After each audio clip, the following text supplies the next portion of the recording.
Two men, one riverbank. They didn't ask for attention. They didn't ask for trauma. They asked for fish. Instead, they got a floating metallic blob and three beings that looked like someone described a human to an alien badly and then ran out of funding halfway through. What happened in Pascagoula that night became one of the strangest and most debated alien abduction stories ever recorded. This is the Silent Files. Pascagoula, Mississippi, a quiet shipyard town perched on the Gulf Coast, home to shrimp, steel, and stories that don't make the travel brochures. It's 1973. Nixon is president, gas is 40 cents a gallon, and Watergate is just heating up. But in this part of the South, the biggest worry is whether your truck will start, and if the fish are biting. Charles Hickson is 42, Navy vet, factory man, tough exterior, probably owns a tool belt with emotional repression inside.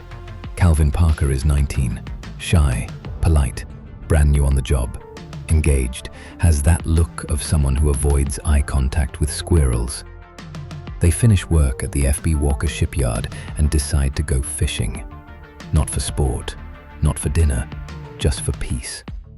They drive out to an old boat launch near an abandoned grain elevator, which, as far as creepy UFO set pieces go, is basically a red carpet.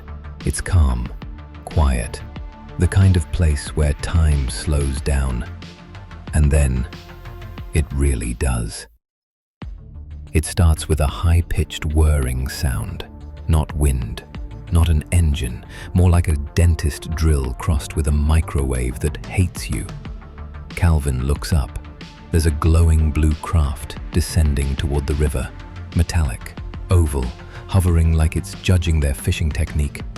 No windows, no sound, no visible front, just there, like a giant silver contact lens with a social agenda. It's about 30 feet long, floating a few feet off the ground. And then it opens, because of course it does. They don't walk, they float. Three humanoid figures about 5 feet tall, skin like wrinkled gray leather, no necks, no visible eyes, cone-shaped heads, slits where ears might be, arms that end in claws, like crab pincers. Charles would later describe them as robot-like. Calvin said they looked like mummified mannequins with crab arms. Imagine the Michelin Man got mixed with an old radiator and left out in the sun, and then given the power of flight. Charles is frozen in place. He said it was like his muscles just stopped listening. Calvin faints, cold, game over. One of the beings drifts over and clamps its claw around Charles's arm. He's lifted off the ground and floated into the craft, gently, like a prize in a claw machine that didn't want to be won. The inside of the craft is weirdly clean. Bright metallic walls, no switches, no controls, no cup holders. Just this sterile, glowing interior, like a dentist office in hell. Then a new figure appears, smaller, more human, possibly female, wearing a tight-fitting suit and no expression. She doesn't speak, doesn't blink, just stares. A giant mechanical eye descends from the ceiling. Just an eye. It scans Charles. Slowly. No pain, just pressure, like a dentist appointment from another dimension.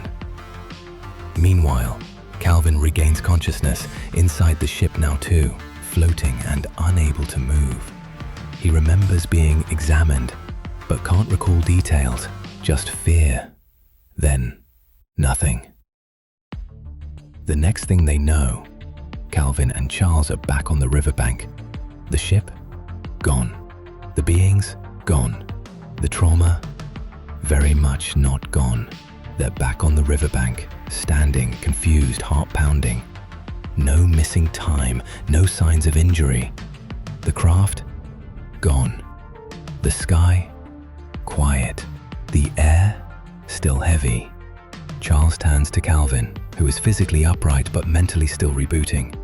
They get in the car and sit there, not speaking, not moving, just breathing. Finally, Charles says, "We have to tell someone." Calvin says, "I don't want to be laughed at." Spoiler, he gets laughed at. A lot. They drive to the Jackson County Sheriff's Department. It's late. The deputies listen politely as Charles and Calvin describe whatever that was. Aliens, robots, crab claws, a giant eye, standard Thursday content. The deputies nod, confused but curious. So they do what any 1970s sheriff would do. They put the guys in a room and hit record. The goal? Catch them slipping. If it's a hoax, they'll joke about it, rehearse, break character. But instead, they get raw fear. Two men, whispering, panicked. No jokes, no winks, no, "We got 'em." Just raw fear. Charles, "We saw it, Calvin. You can't forget that." Calvin, "I'm not gonna sleep tonight. I can't." The story leaks. The next day, headlines hit the wire. Mississippi men claim UFO encounter. Charles leans into the attention.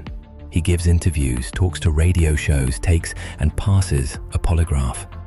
He even goes on national TV. Calvin, meanwhile, does the opposite. Shuts down, hides, hates the attention, avoids the press. The encounter, he says, didn't ruin his life. People did.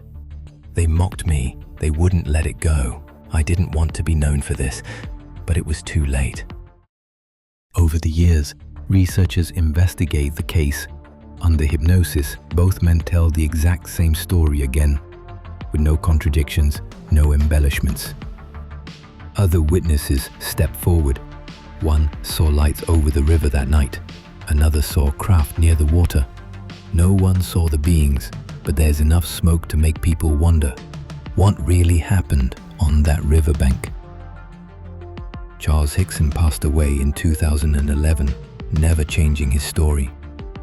Calvin Parker stayed quiet until 2018, when he published a book. In it, he claimed the government knew more. He also claimed he was abducted again, multiple times, by similar beings. He said he'd been shown things, told things, and that the Pascagoula incident wasn't random. It was part of something bigger. He passed away in 2023, still shaken, still unsure, but still certain that it happened. So what really happened that night in Pascagoula? Was it aliens, a hoax, shared delusion, or did something show up, quietly, with claws, and leave two men with a story no one believed, but neither of them could forget? Just Charles, just Calvin, and the weirdest fishing trip Mississippi has ever seen. This was The Silent Files. Subscribe for more true stories that make reality seem like the weirder option.